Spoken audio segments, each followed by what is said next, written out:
Hello and welcome to Produce Talks, the CPMA podcast. I am your host and CPMA Education Manager, Jason Gorley.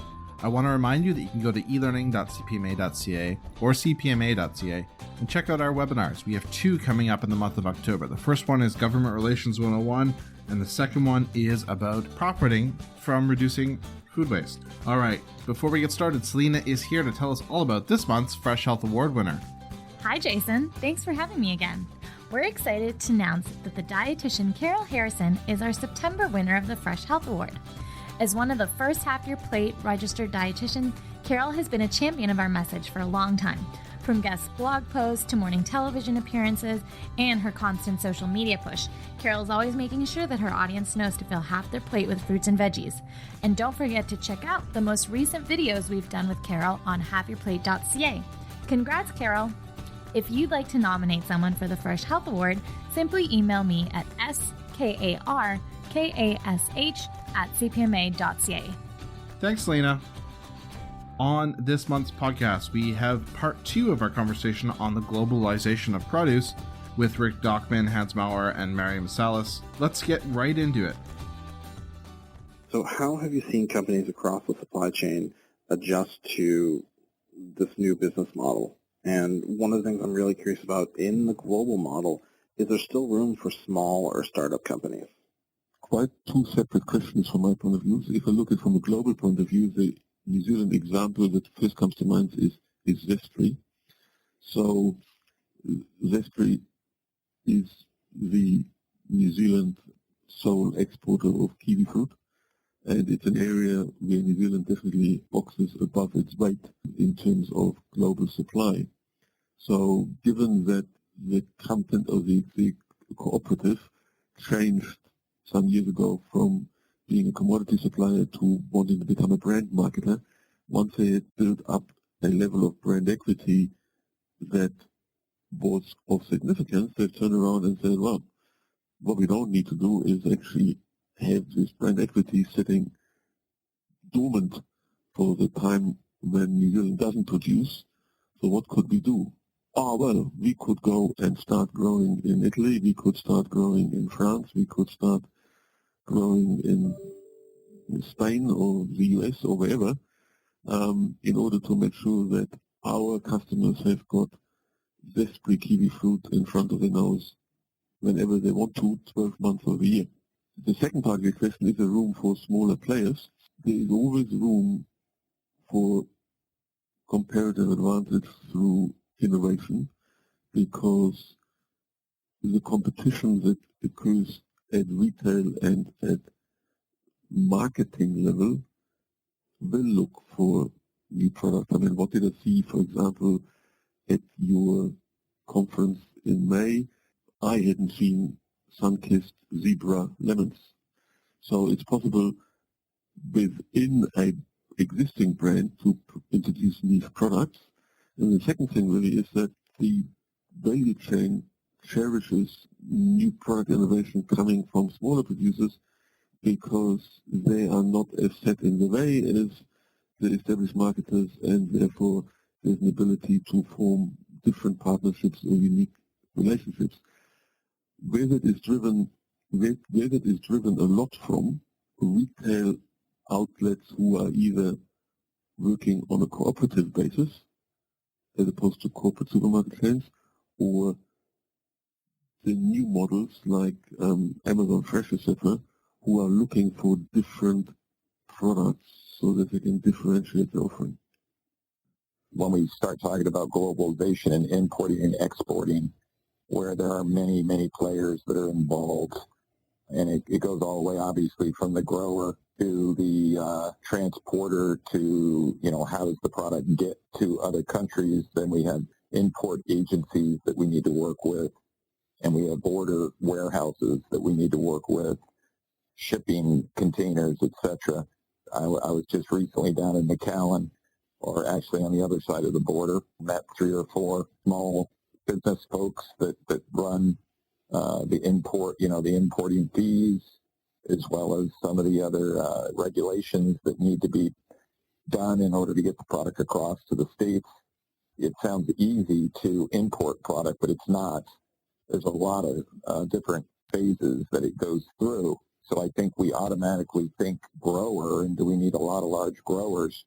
But yeah, I think there's plenty of room for small business in the process because there's a lot of segments that have to execute in order to get product from A to Z.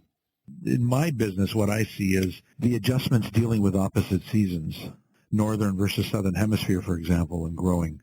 This allows for many different products to be supplied all year round, and our consumers have become used to it now. There's no real gaps anymore with many of our different fruits and vegetables that we're dealing with.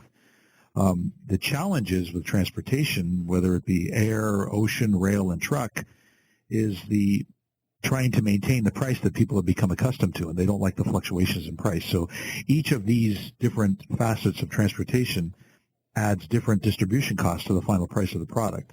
Where I find that there's always room for startup companies is the finding efficiencies at every single level. Like you had alluded to previously, different distribution, whether it's customs, in dealing with the transport, in dealing with the trucking.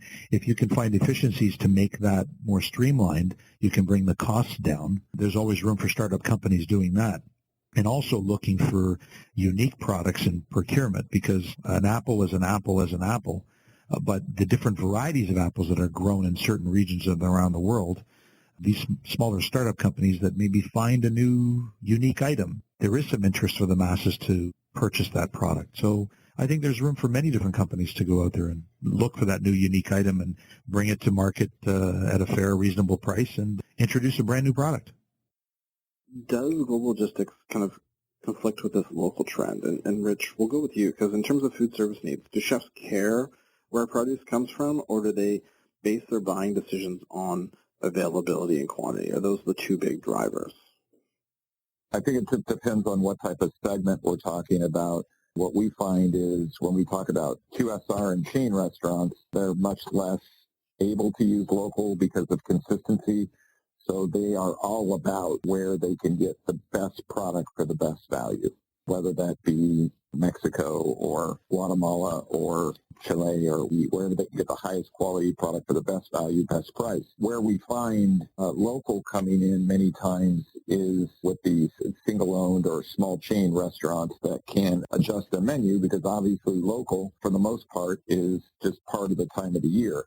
So you can buy part local in Minnesota in the summer, but it's pretty hard to buy something in the winter of the whole northern United States and Canada. So I think they would prefer to use some of the local chain type restaurants and independent restaurants, but they absolutely understand that at certain times of year that's not available. So then they will use whatever they can procure at that given time to be able to fill the needs of their menu. So it's really a result of where weather is, and they can grow product. And as I stated, the majority of what this world eats are from large commercial farmers. That'll always be the case, but there's always going to be small growers that satisfy the needs of those consumers that wish to go that particular direction. And now let's take a quick break to hear from our sponsor, Nature Fresh Farms. All right, and on the phone with me is Ray from Nature Fresh. Ray, summer's wrapped up, fall's just around the corner. What does that mean at Nature Fresh? Well, Jason, a lot of changes happening at the retail world. In recent travels to the stores, you see the transition into fall colors. It's nice to see the pumpkins and gourds come out, and the corn. We are in the transition of summer into fall. The one good thing about fall, it brings out an array of colors out there, which our produce department has plenty of. Greenhouse product have an abundance of color to brighten up your plate. More product ideas available on half your plate, as well as your naturefresh.ca. And now back to the conversation. Hans, I'm wondering if you have a different point of view. You mentioned that strawberries are available pretty much year-round in New Zealand. So how does that influence the local trend, and are people aware of where their produce is sourced from as much? Oh, absolutely. The first thing I want to say is that I, in principle, agree with everything Rich has said. One of the things we really need to do is accept that the food service area and restaurants and chefs, etc., are very much operating on a segmented basis, and yes, there are segments in there which are keen to drive on the produce perception based on the type of wallet in the customer's pockets, but at the end of the day, they need something to be on the plate. So in many ways, it's actually a perception game. Now, in terms of availability, the consumption pattern obviously changes when we've got, and there's no difference to Canada or the US, at the height of the strawberry season here.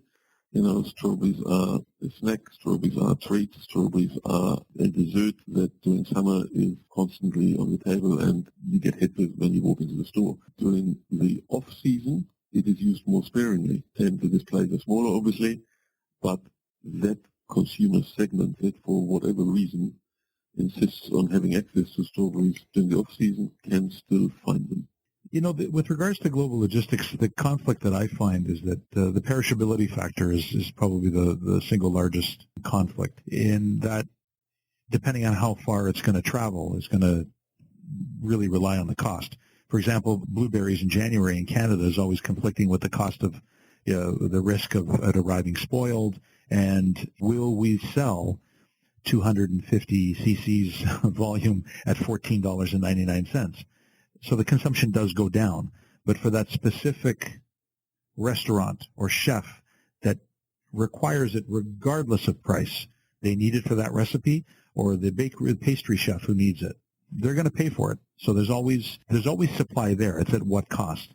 Depends on the chef. If the chef is concerned about replicating a specific recipe or a dish that requires truffles, for example, from Italy, then price is not an object. The consumer is going to pay for it. So whether that dish of truffle pasta is going to cost $10 or $35, they're going to sell it. Are they going to sell a lot of it? No. But they will need that truffle from Italy regardless. The mass-produced fruits and vegetables that we have, and, that also influences the chef who, as the other speaker said, that it didn't matter. They have a set menu, and it's going to be romaine hearts, and it's going to come from California, whether it comes from Yuma or whether it comes, that's also going to influence their buying decision. It's going to be offered at a different varying distribution costs from different places, but they're going to need it. So what I'd like to do now is just get final thoughts on the topic of the globalization of produce industry, and kind of maybe a couple of thoughts on where the industry is headed in terms of this topic. I think it's continually evolving. Globalization will just become more and more. The world is becoming smaller, and the technologies that are afforded to all of us, the internet specifically, consumers knowing what bok choy or a napa and how it's cooked from China or from Vietnam or from wherever. So the thirst for that fruit is only going to continue. Immigration, especially, I can only speak about it in Canada, it's only getting greater. It's not smaller. Unless we close our borders to new immigration, the thirst for the new fruit and vegetable is only going to continue. I agree that at least I deal with mostly the U.S. consumer, and they are high-end restaurants specifically and so forth. I don't think they want to have any boundaries on what they could put on their menus at any given time, and it's our job to satisfy them and source for them. As packaging has improved and continues to improve in shelf extension, and as technology improves in the ability to move product from one country to another in a quicker manner, I just think it's going to open up more products. And as our consumers, our consumer chefs, etc., who graduate from high-end schools start to ask for more creative products, it will just motivate us to find these products more and more throughout the world, specifically heavy up in Latin foods right now, where many of the menus have heavy Latin flavors, Asian flavors, and so forth. So it's really our job to search wherever we need to find these products.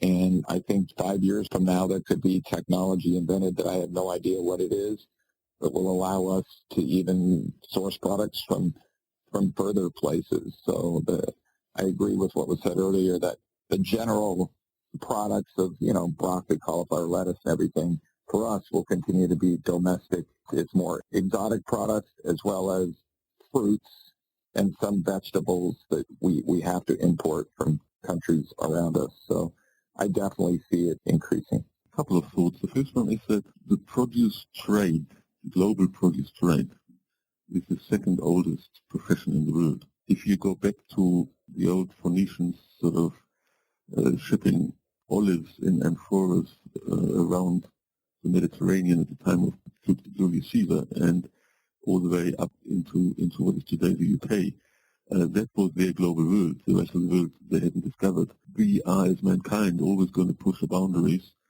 at looking at the produce, at the product that comes from other parts of the world. You know, where did the tomatoes come from? Where did the potatoes come from, etc. You know, so that's part of our nature to go out and look for new product. So that will continue. Second thought is that apart from vegetables and fruit, there is typically always some other stuff on a plate called protein, right? And the futurists are predicting that, you know, within the next 5 to 10 years, some of our protein intakes are going to change very drastically, getting away from eating traditional meats to consuming more insects or insect-based products. Quite radical when you think about it. But if that is going to happen, and in my view it's likely to happen, we have to assume that we have similarly drastic changes to our produce consumption. And I agree with Rick and Mario there that you're going to always have the base staples. You know, we still keep on eating lettuce, we still keep on eating cabbage and broccoli, etc. But we will be constantly trying to supplement it with other produce sourced from afar. And that's it. That's all that we have for you this month on Produce Talk with Rich, Mario, and Hans. I'd like to thank them for being part of our discussion today and providing their awesome knowledge to us. I'd also like to thank Selena for telling us all about this month's Fresh Health Award winner, our sponsor Nature Fresh Farms, and I'd like to thank you for listening.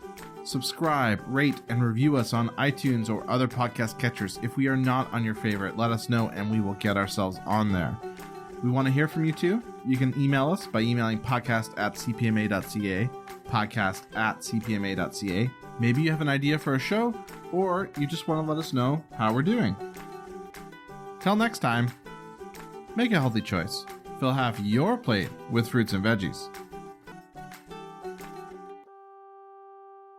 You will now be disconnected by the moderator.